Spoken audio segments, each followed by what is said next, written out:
الحمدللہ رب العالمین والعاقبۃ للمتقین والصلاة والسلام علی سید الانبیاء والمرسلین نبینا محمد وعلی آلہ واصحابہ اجمعین اما بعد اعوذ باللہ السمیع العلیم من الشیطان الرجیم بسم اللہ الرحمن الرحیم واللہ جعل لکم من بیوتکم سکنا۔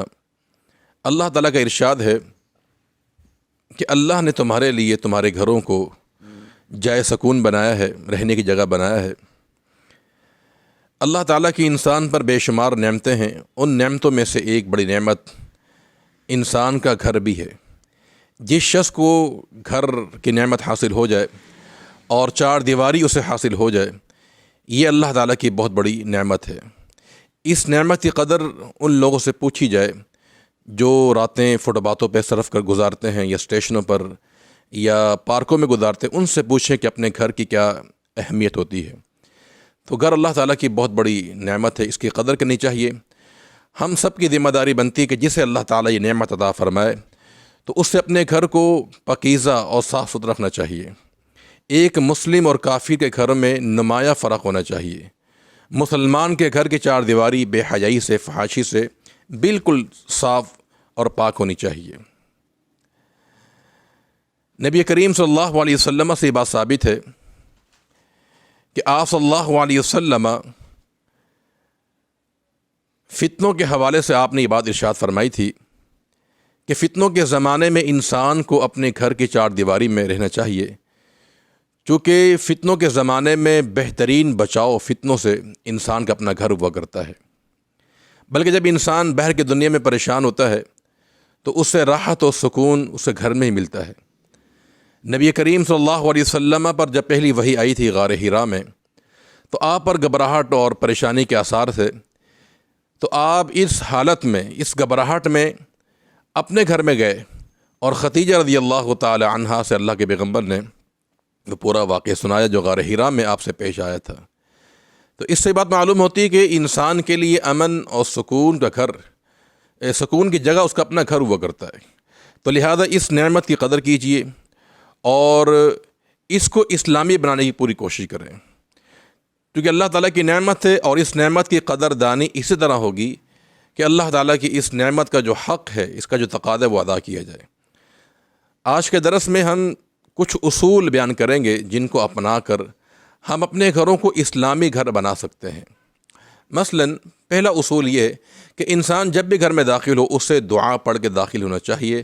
رسول اللہ صلی اللہ علیہ وسلم کا فرمان ہے کہ جو انسان گھر میں داخل ہو اللہ تعالیٰ کا ذکر کرتا ہے تو شیطان کہتا ہے کہ لا مبیت لکم، آج تمہیں اس گھر میں رہنے کی جگہ نہیں ملے گی۔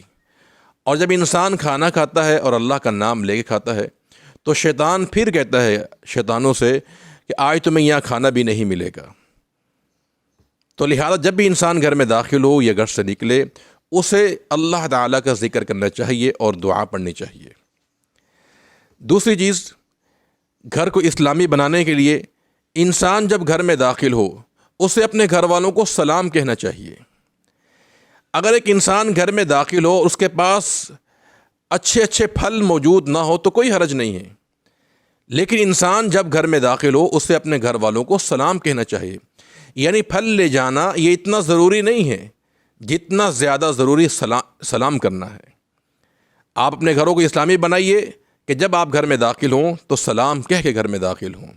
رسول اللہ صلی اللہ علیہ وسلم نے انس رضی اللہ تعالی عنہ سے فرمایا یا بنی اذا دخلت علی اہلک فسلم، جب تم اپنے گھر والوں کے پاس جاؤ تو انہیں سلام کرو، لیکن علیک برکۃ، فرمائے کہ تم پر اللہ کی طرف سے برکت بھی ہوگی، وعلی اہل بیتک، اور تمہارے گھر والوں پر بھی اللہ کی طرف سے برکت نازل ہوگی۔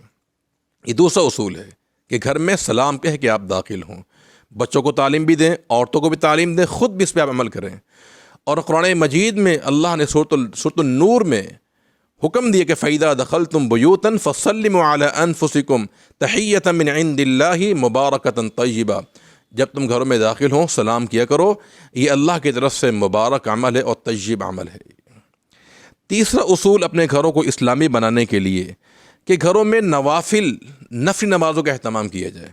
رسول اللہ صلی اللہ علیہ وسلم کا فرمان ہے اجعلوا من صلاتکم فی بیوتکم، کہ تم اپنا کچھ حصہ نماز کا اپنے گھروں کے لیے رکھو۔ یعنی فرائض مسجد میں ادا کیے جائیں اور نوافل گھروں میں ادا کرنے چاہیے۔ جس گھر میں نفلی نماز کا اہتمام ہوتا ہے وہ گھر اسلامی ماحول بن جاتا ہے، وہاں شیاطین کا ڈیرا نہیں ہوتا ہے، بسیرا نہیں کرتے وہ۔ اور خود نبی کریم صلی اللہ علیہ وسلم بھی فجر کی سنتیں گھر سے ادا کر کے آیا کرتے تھے، اور مغرب کی بعد کی سنتیں بھی اللہ کے پیغمبر گھر میں جا کر ہی ادا کیا کرتے تھے۔ یہ آپ کا اکثر یہ معمول تھا۔ یہ تہجد کی نماز اللہ کے نبی گھر میں ادا کیا کرتے تھے، تو لہذا نوافل کا گھر میں اہتمام کیا جائے، اس سے بھی انسان کے گھروں میں برکتیں نازل ہوتی ہیں، اور اس طرح انسان کا گھر اسلامی بن سکتا ہے۔ چوتھا اصول یہ کہ انسان گھر میں قرآن کی تلاوت کرے۔ جس گھر میں قرآن کی تلاوت ہوتی ہے شیطان وہاں سے بھاگ جاتا ہے۔ رسول اللہ صلی اللہ علیہ وسلم کا فرمان ہے کہ لا تجعلوا بیوتکم مقابر، تم اپنے گھروں کو قبرستان نہ بناؤ۔ فإن الشیطان ينفر من البیت الذی تقرأ فیہ سورۃ البقرہ، جس گھر میں سورۃ البقرہ کی تلاوت کی جاتی ہے اس گھر سے شیطان بھاگ جاتا ہے۔ کیا مطلب یہ ہے کہ قبرستان میں مردے پڑے ہوتے ہیں، ان میں عمل کرنے کی طاقت نہیں ہوتی ہے، تو اگر تم بھی اپنے گھروں میں قرآن اور نوافل کا اہتمام نہ کرو گے تو تمہاری مثال بھی مردوں کی طرح ہے، اور تمہارے گھر بھی قبرستانوں کی طرح ہیں۔ تو شیطان کو گھر سے بھگانا ہے تو سورۃ البقرہ کی تلاوت کی جائے، قرآن کو پڑھا جائے۔